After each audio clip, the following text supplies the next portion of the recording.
I would like to introduce now the panelists for Voices from the Voyage, the patient's perspective. I'd like to welcome David Kahn, the moderator. Thank you, David, for coming up. Panelist Jean Batiste, Jason Euzukonis, Lynn Milliman, Bob Perry, and Eileen Sullivan. And I am 3 minutes early. Thank you.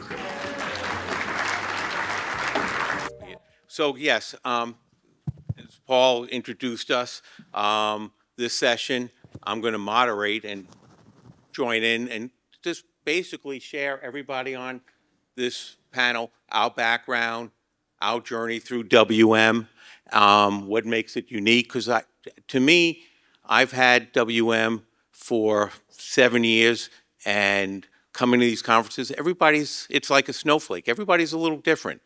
We have a lot of things in common, and each of us have our own journey. So hopefully through our experiences, we can all learn about, our journey and where we go from here.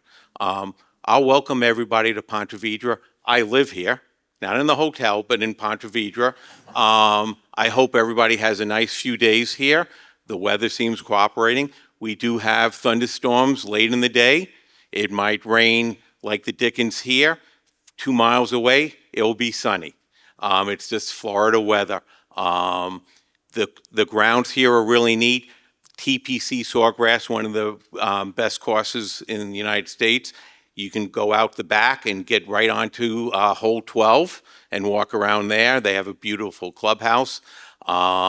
Across the street's a shopping center with lots of restaurants and shops, and then across A1A, which do carefully, it's a highway. The ocean's right there and a nice beach, and the Marriott has a shuttle that will take, they have a private beach area. So I hope everybody enjoys the next few days. But I'll introduce myself, David Kahn. As I said, I've had WM for about 7 years. I'm retired. I was diagnosed in 2018. I've had various treatments. I've had rituximab, I had BNR, and I did a clinical trial. And currently I'm in watch and wait. I'm married, retired, and my shout out to my wife, Penny, because I think being a caregiver sometimes is the toughest job. I think I have it easier than she does at times, so I so appreciate her. Jean, you want to start off? Good morning, everyone. My name is Jean Batiste. I am 67 years old. I'll be 68 in July. I own a consulting and leadership consulting practice based in Washington, D.C. I was diagnosed May 9th, 2024, so just over a year ago. I'm currently not on any treatment, no tests other than labs from my hematologist. My IgM when I was diagnosed was 1212. In September, it was 1335, and last month it was 1449, and I'm currently on watch and wait. Eileen Sullivan. I'm a retired educator. I retired a number of years ago. About 30 years ago, in 1995, I was at the beach with my sister, holding hands with the kids, with my nieces and nephews, and my hands were killing me. So after this trip, I went to a rheumatologist. I was convinced I had arthritis because it runs in the family. He said, "Oh, I don't see any arthritis. Blood test, blood test, blood test. Go see this hematologist." And the hematologist, he's like, "I think I'd like to do a bone marrow biopsy." I was like, "Today?" I said, "Okay, fine." Called for a ride because I wasn't going to drive myself home. And the news was, I lived in the Boston area. I still do. Thank goodness, because they had no trouble with the diagnosis. I had 8 years of watch and wait, very nice, slowly progressing, indolent lymphoma, just the way it's supposed to be. And then suddenly in 2003, everything went wacko. I lost 10 pounds in a month. I had a slight fever. I had the night sweats. I was like, my blood tests were going all the wrong directions, and not slowly.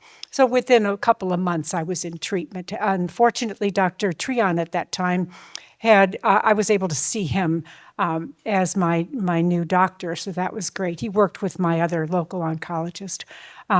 He offered two choices. I could have a clinical trial of fludarabine and rituximab, or RCHOP, which if you've been around for a while, you recognize. It's still used today mostly for diffuse large B-cell, I think. But I was working in 5 elementary schools, and I didn't want to come out of the cancer closet at that point, so I didn't want to lose my hair. So vainly, I chose the fludarabine and rituximab. You can slide under the radar with that. I figured I was like a specialist. I didn't think anybody would want me to help them if they thought I had cancer. So fast forward about a year, that really didn't work. It was difficult, kind of ruined my bone marrow. You'll hear the rest of that in a minute. And so within a year, I was on the RCHOP anyway. And so there went the hair. Every round of it put me in the hospital because of the damage to the bone marrow from the fludarabine. So let's see. After that, what did I do after that? Oh, I had a stem cell transplant because the RCHOP didn't really work either. And during that period, they started finding WM where it didn't belong. So it was in my leg, it was in my spine, it was in my foot, it was everywhere. And so we started, and so they's like, okay, I guess you're gonna get tested for donors. I'm from a big family. 4 of my siblings were perfect matches for me. They picked my brother because he'd never had a baby. Because that exposes you to foreign DNA. So it worked. I had 8 years. I thought it was a cure. Dr. Gabriel said, oh, you had a nice long remission. I said, no, I had a cure. But apparently not, because at that point, my WM had become completely what we call extramedullary, which means it's not where it's supposed to be. It has gone wandering. I call it wandering Waldenstroms. If you want to use that, you can quote me on that, okay? So in any case, I've been getting some radiation treatments. I did another clinical trial with Dr. Gabriel. That didn't go well either. So if they asked me a year or two, do you want to be on a panel about clinical trials? I said, you don't want me on that panel. Things have not all worked out for me very well. Okay, so let's see. What year are we up to here? We are up to 2006, but it goes faster from here, Dick. It goes faster from here. So I had a donor lymphocyte infusion. I had that other thing. And then from then on, it's all been what one of my previous oncologists calls spot welding with radiation. And so I have people ask, have you got tattoos? I got 1 million tattoos. They're all just little individual blue dots. And then in 2020, the radiation oncologist said, I think we need something systemic. And Dr. Castillo at that point had an expansion study for zanubrutinib. So we thought, let's try that. Maybe that'll work. Well, we tried that for 4 years, and I've got all kinds of weird side effects from that too. And this past year, I needed more spot welding, so no more zanubrutinib. So now I just go in every 6 months for a PET scan. 30 years, I'm still here. Okay, So Eileen, in your third... Shout out to my doctors at Dana-Farber, my husband who's been through all this with me and whose motto is, everything that we have seen so far, we've figured it out. Whatever the next thing is, we'll figure it out. 30 years is a long time, and, yes. Congratulations. I knew you were going to be one of the 2 last standing people from Paul's introduction, but if you only could say one thing, the biggest change in 30 years, having WM, what is it?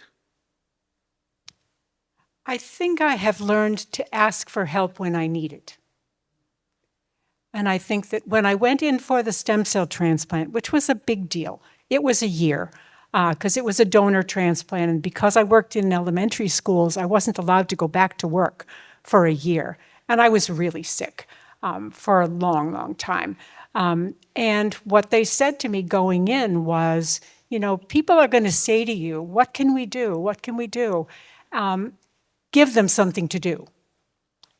It was like, let them do something. They want to do something. So people from my husband's work came and cleaned our house. They moved the refrigerator out, because you have to de-germify everything. Everything has to be spotless. You know, I was in isolation in the hospital for a month in a room with negative ventilation and all that kind of stuff.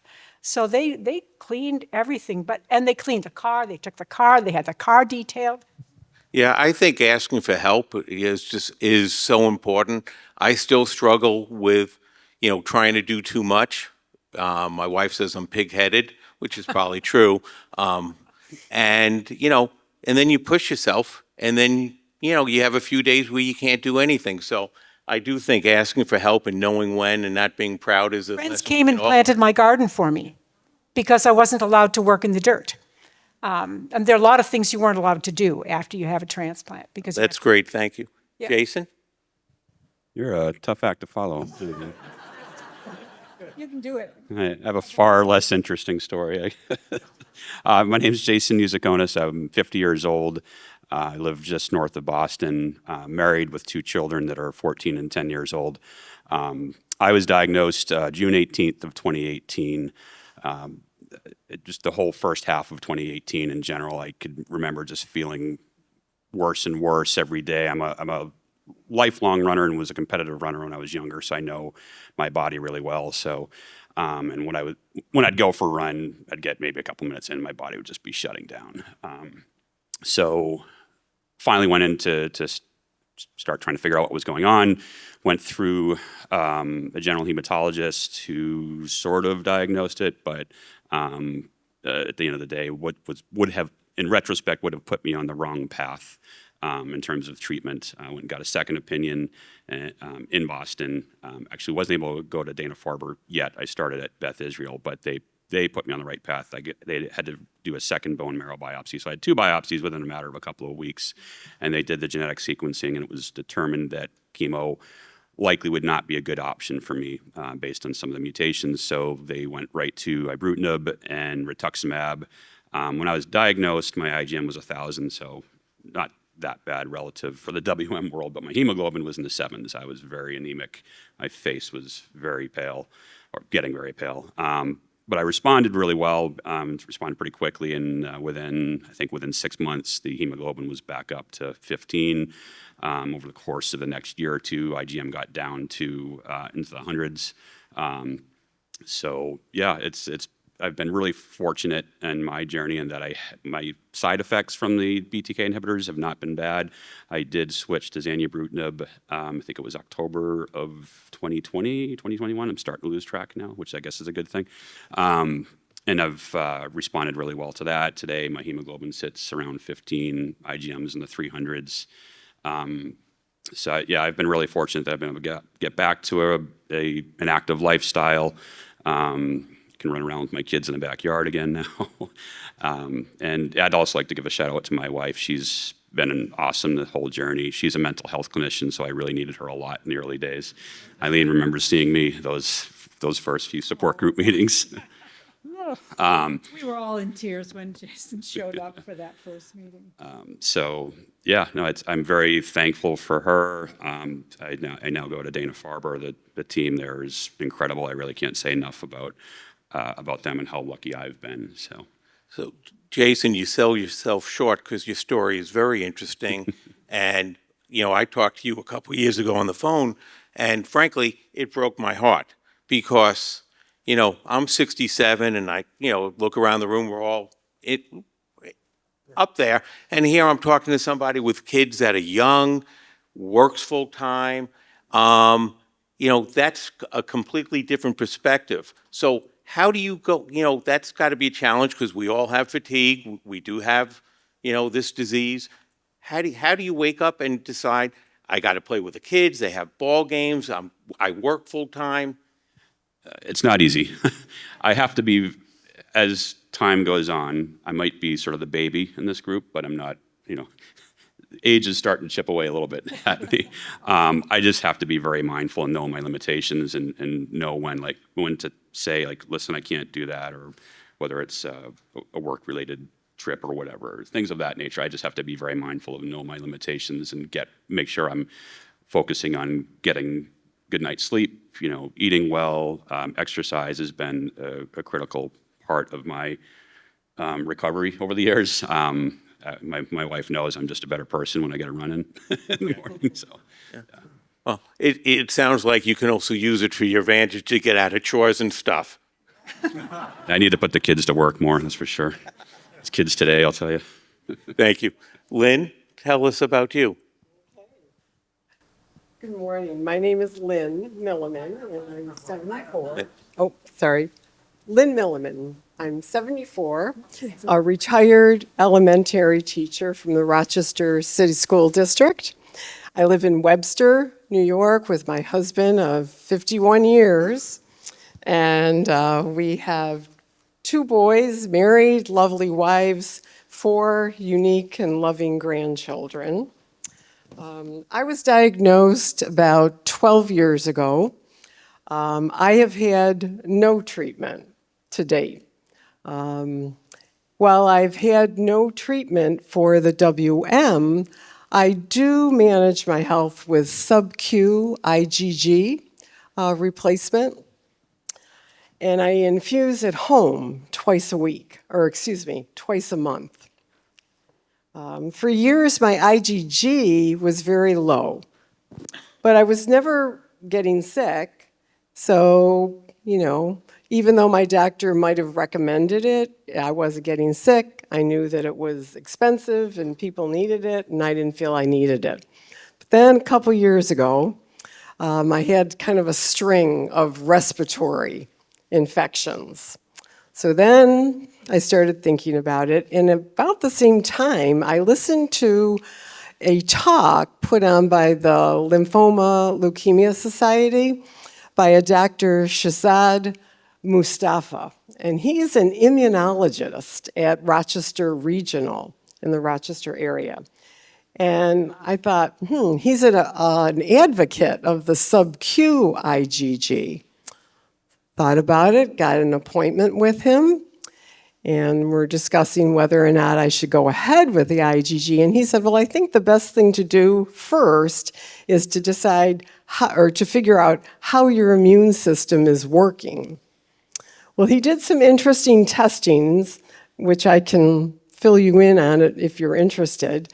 And after the testing and some discussion, we decided to go ahead with it. And my IgG, since starting it a couple of years ago, it went from 97, which is bottom of the bucket, all the way up to the mid-900s. And I have been healthier. I feel more protected. In addition to the sub-Q, I try to follow a healthy lifestyle, eat well, go to the Y 4 or 5 times a week, Zumba, yoga, body pump, those sorts of things. So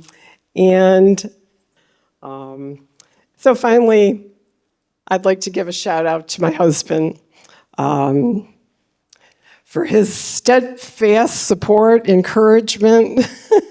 He's always present, and he keeps me grounded. Thank you. Yeah, howdy y'all. I'm Bob, I'm from England. We never knew that. No. So, I'm Bob, I'm from England. I'm the first European, I'm a trustee member for the IWMF. I'm the first European, as far as I know, on the board. Hopefully not the last, but I do love the organisation and I love being part of running the organisation. So a little bit about myself. I was diagnosed in 2015 after 4 years of a very bizarre illness or suspected illness called stiff man syndrome. They subsequently changed it to stiff person syndrome. Because when I was diagnosed with it and I told people what was wrong with me, all the men that I knew said, how do I catch that? I don't know why they said that, but anyway. But you may know of it because Celine Dion, over the last 3 or 4 years, she was diagnosed with it. So but anyway, I finally got diagnosed with WM on a Thursday afternoon in the hospital. I was called in for an urgent consultation in the hospital. And on the Monday morning, I started eight sessions or 8 months, 8 cycles of bendamustine and rituximab. I've never met anybody else who's had 8 one after the other, but it worked well for me. I've spent 9 wonderful years just getting on with my life, living with my WM. there's a bit on here that says current treatment and your current status. And I'm going to make a really, what's the word I'm looking for? I'm going to make a statement now. My current status is I am functionally cured. You heard that right. I am functionally cured. The reason I know that is because last week I was in Paris for the European Ed Forum, and this term was being all the top European doctors, including Dr. Castillo. I don't know if he's in the room here now, but I'm sure he will be able to talk about this later on, talking about functional cure, and I fit all the criteria. So for me, that feels really good to be able to say that. I've already spoken to some people here over the last couple of days, and they disagree with me. That's fine. But for me, it means a lot that I can turn around and say I'm functionally cured. Yeah, that's me. So, when Paul asked everybody to stand up earlier, there's so many in this group that have been diagnosed in the last couple of years. And I'm thinking back to when I was first diagnosed. So I'll ask everybody up here, what were your first thoughts when you got that diagnosis? And what was your journey the first 30, 90 days, and, what advice, encouragement can we give everybody that stood up for the diagnosed in the last 2 years to help them with this journey? Gene? Well, to answer the question, I need to explain how I learned of my diagnosis. I was actually boarding a flight from DC to Boston on business, and the nurse practitioner of my hematologist called, and the number was in my caller ID, so I knew it was somewhat important. Prior to even going to the hematologist, I had a stomach bleed after experiencing lightheadedness and having difficulty going up and down the stairs, even in our home, without being fatigued.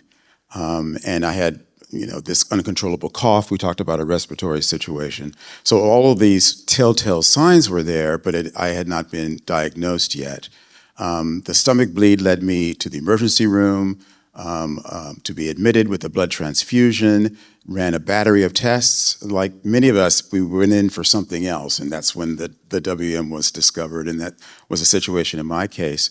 So when I was boarding that flight, trying to put my bag up in the overhead, I'm trying to listen to the nurse practitioner at the same time, and she said, we have a diagnosis we want to share with you, and that is Waldenstrom's. And I said, well, wait a minute. I'm trying to put my bag, I'm on a flight. And I said, so I sat down and I said, could you repeat what you just said? And so she repeated it. And I said, so what does that mean? And she says, you have a rare, incurable blood cancer. And the moment she said that, I immediately went into some kind of altered state. And I don't know whether it's because I'm on antidepressants and anti-anxiety medicine, but I just kind of went with it for a while.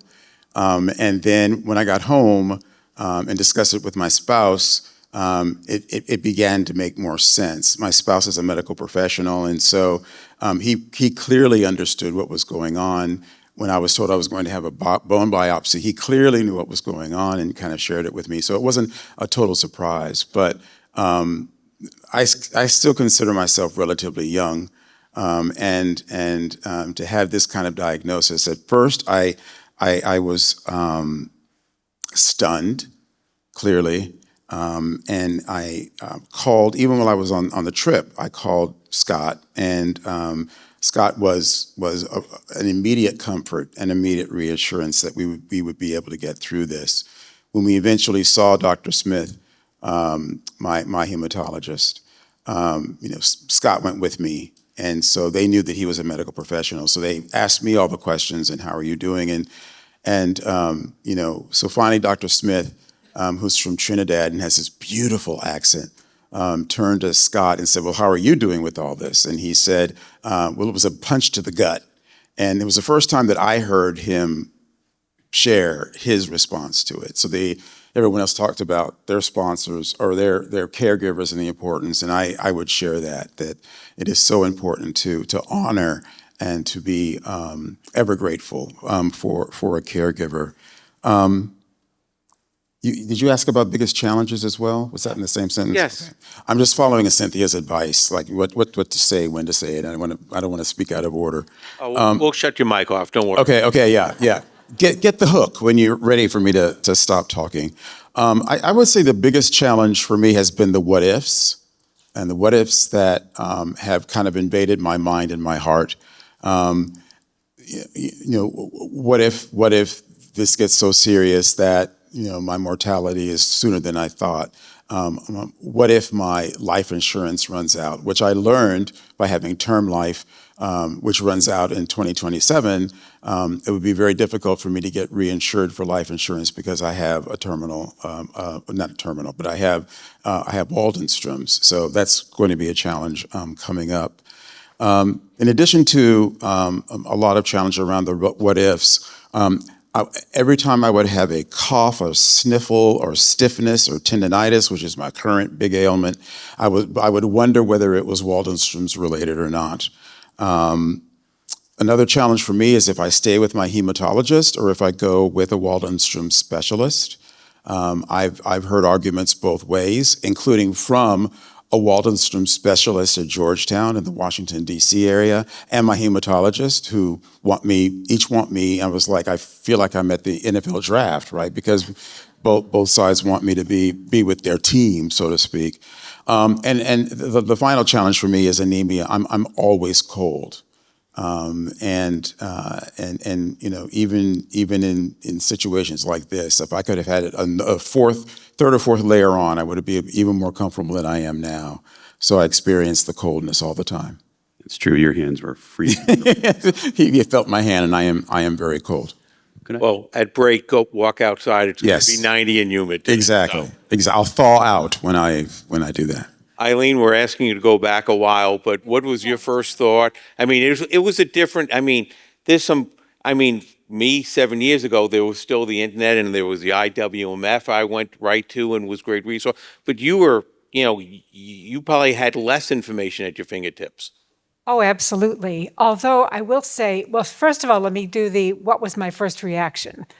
I don't want to say what it was because it was a bad word, but it wasn't good. My father, though, had high IgA and cold agglutinin disease. So it wasn't a huge leap to think, oh, there might be a connection there. Sadly, though, when I told him that I had lymphoma, he said, well, lymphoma isn't cancer, is it? I was like, well, yeah, Dad, it is. My husband and I then, he was on summer vacation and I was as well. He had just finished his summer program. So we took a week and went away.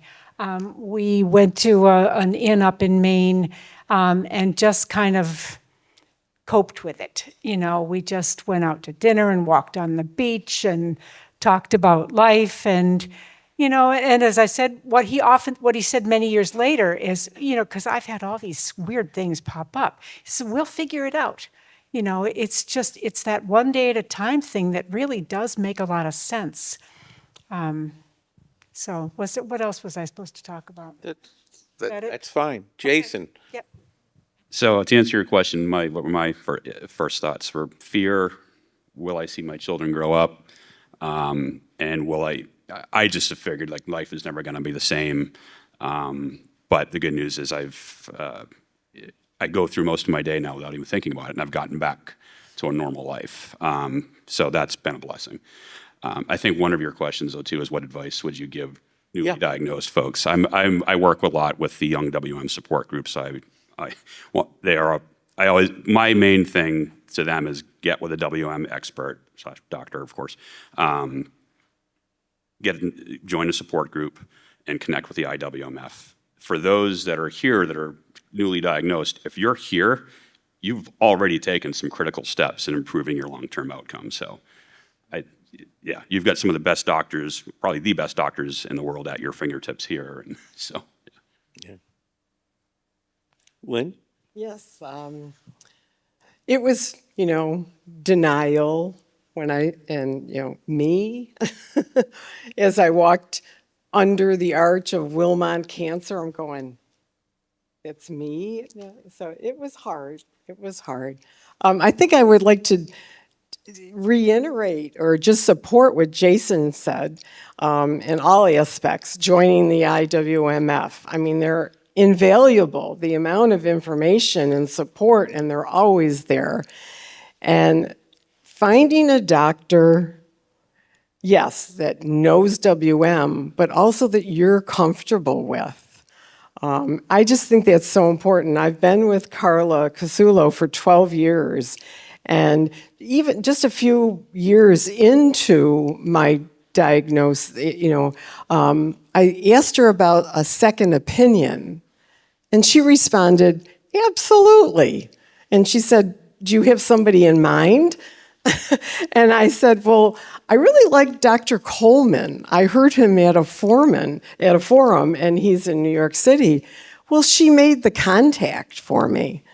And my husband and I, we went down, met Dr. Coleman, and after I met with him, I felt even more confident in Dr. Casulo. I just think having that relationship, with a doctor is so, so important. And then again, join a support group. I'm a support group leader, but I think it's really a two-way street. I get a lot out of being a leader and being, with others, having the support. And then, of course, your caregiver, your spouse, a good friend. You need somebody. Don't be afraid, because believe me, you're not alone if you seek it out. I think that's a great point. We all have this physical disease, but it dwells on you. I mean, there are times that, your mind takes you to a dark place, like, will I see my kids grow up? Will I be able to make that trip? What happens in 5 or 10 years? And, you don't want to burden your family with your thoughts, but your thoughts are your thoughts. So I think it's as much sometimes a mental challenge we all have as a physical one, because our health and well-being is important, and that's one of the things I always go back. Sometimes I just I'm taking a walk and I start thinking like, okay, what's tomorrow going to be, or what can I make this trip, and I have a busy 3 weeks, will I be able to do it? So I think that challenge, that mental part of it, is important to find, and you have to find what exercise, what you need to do to keep your headspace in a good place. Yeah. Yeah, thanks. The actual brief says here, what were your first thoughts when you received the diagnosis? 1 or 2 words. Well, I'm going to use 6 words, and my first thoughts were, that's easy for you to say. My doctor was a German gentleman, and so he had a very German accent, and he said, you have a very rare blood condition called Waldenstrom's Macroglobulinemia. That's a crap German thing, but anyway. And I literally said to him, that's easy for you to say. Hence my T-shirt. But then my next question to him was, okay, so if it's rare, how can I meet somebody else with this condition? And his words to me were, you will not meet somebody else with this condition. You won't meet them in a cafe, in the pub, at the rugby stadium, wherever. You won't meet somebody else with this rare condition. And I didn't like the sound of that. I wanted to know somebody else who's got this condition. I wanted to be able to sit down and talk to them, find out how their life is going, etc., etc. I went away and changed doctors very quickly after that. I moved to another town. Not because of him. I moved and I came across the most amazing doctor, Dr. Helen McCarthy, and she is a WM expert in the UK. I said the same to her, and she said the same thing. She said, I've got 78 WM patients, but I can't tell you who they are. But we came to an agreement, and she put those guys in touch with me, and this was 8 years ago. I set up my own support group in our region. It was the first one in the UK. And then I got so into that I then set up a further 18 groups all around the UK, support groups, because to me, support, finding another, and like I totally agree with what Jason just said. You've come here, especially you newly diagnosed guys, you've come here, you want that support, you're going to find that support, believe me, over the next couple of days, and go away and join a support group. You cannot, there's nothing better than a support group, because you're having a really crap day, and you know there's somebody, I can ring Jason up and say, Jason, I'm having a crap day. You know, and you can talk through your stuff, and it's don't live this condition, this disease. Please don't live it on your own. Find a support group. Find a support buddy. Even I've got a buddy. I've got a guy who lives 1 mile from me back in the UK. 1 mile down the road from me. Never met him before in my life. In another world, I probably wouldn't have become a friend of his. We're not the same kind of guys. But we share this disease. We are such good friends now because we've both got WM and because we both. So please, please, please go away from here. Get all the support you can here now and go away from here and join your local support group. Yeah. Thank you. Yeah, I got, like Gene, I got a phone call from a doctor I hadn't seen yet, but had my test results. I was at work in Chicago, and I got a phone call basically telling me that I had something I couldn't pronounce. I didn't understand. I couldn't spell it either. I'm a lousy speller, but this is a tough one to spell. And I was dumbfounded. And then they told me statistically how rare it was. And I just said, I couldn't win the damn lottery. I got this instead. I should be a bazillionaire now, not have a cancer. But the nurse on the phone said, don't go on Google. Just go to IWMF. That's the only place you should get your information from. And I remember going right to it, reading about it. And even back 7 years ago, the first paragraph said, I think it was 5 to 7 years life expectancy. And that was outdated even then. But that website for the first few days was my lifeline. One, I wanted to know what I had. I wanted to read about it. And it was so great. I called up, I got the packet. My kids, lived in different places. They called and they got the packet. Everybody could understand it a little better. So it's that mental challenge. It's the family. It's understanding what we have. I still learn, and sometimes it hits me. We're all up here talking, and as I said in the beginning, like we're snowflakes. We all have the same disease, but every one of us just here have a different journey, different treatments, and in different places of our lives. So while we all share WM, our journeys are all a little different. But it's great talking to everybody to hear what they have and how they're dealing with their life and their disease. It's and that's what I always get the most out of this. So I guess I'll ask the next question. Mm-hmm. What do you're all in different phases of WM. What do you hope to get out of the next 3 days? Ooh. I didn't know you were going there. That's not on the script. I like asking sneaky questions. So you know what? I'm going to make it easy. We're going to go serpentine like an NFL fantasy football draft. Okay. Oh, thanks for that. What was the question? Yeah, I see you're not even paying attention. No, I wasn't, no. No, go on. What was the question? What do you hope to get out of this next 3 days? I hope that everybody is going to come and talk to me about being functionally cured, whether they agree with me or not. And I want to inspire them to be positive. I live my life, I am Mr. Positive, believe me. And I want to, at least one of you, go away from here this weekend having spoken to me with a positive mindset about your disease. Okay. I too would enjoy if anyone is interested in the sub-Q IgG. It's working very well for me. And I came because I missed. My husband and I were going to forums before COVID, and then we haven't been. And to see and be able to hug Shelley and see Peter and Carl, it's just it's pretty close to family. People are sincere. WMers are wonderful people, and I like being here. Jason?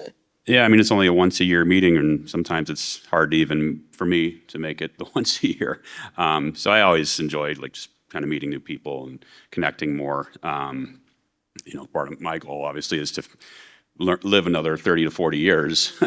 So I'm sure I'll get to know plenty of others here. From a science standpoint, of course, I'm always curious to hear what's on the horizon. Like I said, I've responded really well to the BTK inhibitors, but the clock's ticking at the same time. So I kind of, in the back of my mind, trying to plot the course. Hard to know what that's going to look like. But yeah, I'm always curious to see some of the presentations from the doctors and researchers to see what's potentially coming. Eileen? As am I. I really look forward to the latest updates on the research. And I love meeting people from all over the world. And I like that people are impressed that I've had this for 30 years. So what I hope to do is to share that understanding with folks that, yes, this is a long-term thing. And sometimes you have your ups and downs. So then I have two other sort of pieces of advice I hope to give out to folks, which is when you're in those down days, those bad days, it's okay to have a meltdown. I don't buy this, everything's going to be fine. You're just going to be great. You got this. It's like baloney. That might be baloney. You may have this for 30 years and you may get through everything. But if you want to have a meltdown, you just go right ahead. And don't let anybody tell you that you shouldn't. And then if you want to go have an ice cream after that and calm yourself down, pick yourself up, dust yourself off and start all over again, that kind of thing. And I'm looking forward to hearing Zach Hunter as well. I love his updates. Gene? Thank you for the extra time and coming up with an answer. It should be really good now. Oh, yeah. All of what my fellow panelists said, plus, I'm a qualitative researcher, so as soon as I was diagnosed, I immediately went to Google, which is what you're not supposed to do, but I went to Google Scholar, which is a step above. And that's how I found IWMF. And so in addition to wanting to have the next 2.5 days or so full of understanding the research more, I hope to connect with others who are recently diagnosed as I am, to perhaps come up with a set of ways we can stay connected and network as we continue on this journey together. I want to give a shout out also to the importance of support groups, and in particular to the work of Shelley and Lisa and Cynthia as part of organizing us and this conference, and Anne Grace for all of the great work that she does in terms of health and wellness and the yoga and the mindfulness. Even this morning's session was really great on mindful movement. In addition to that, I want to do a shout out for the importance of support groups. I belong to 3. And the first support group that I joined that really helped me understand more about the disease was the People of Color support group. I also belong to the DMV support group, which is the DC, Maryland, Virginia support group. But then I founded the LGBTQ support group. So our official title is the Waldenstrom's LGBTQ International Affinity Group. And we have near 30 members from all over the world. We just acquired a new member from New Zealand this past week. So my hope is that all of that together can keep us connected and keep us grounded and keep us doing the important work that we have to do. Because as one of the members of the LGBTQ support group said recently when she heard of a speaker, we will never be cancer survivors because we have an incurable form, but we can be cancer thrivers. And so I want these next 2.5 days to be about us being cancer thrivers and be about our quality of life. Thank you. We're going to get a lot of great science over the next few days. I look forward to that, seeing what's on, coming attractions to the movie. What are the next drugs that I might be taking, 2 to 5 years down the road? And you get great perspective of what's coming down the horizon. But I also think just from this panel, you hear that community piece that we get out of the next few days. Meeting, interacting, listen to everybody's story, the challenges, what tricks and we can learn to cope with our disease. So, you're going to get a lot of good scientific information, but you're also going to make some great human connections over the next few days to learn other people's stories and tricks that they do to carry. And if you pull 3 or 4 great things that help you when you leave here, I think it's a great 3 days. The human piece of this is so important. So, David, none of us used the word fight or struggle or battle. And I have instructed my family that when I am eventually gone, no one is to say she fought cancer. She struggled with cancer. She walked as gently as she could for as long as she had.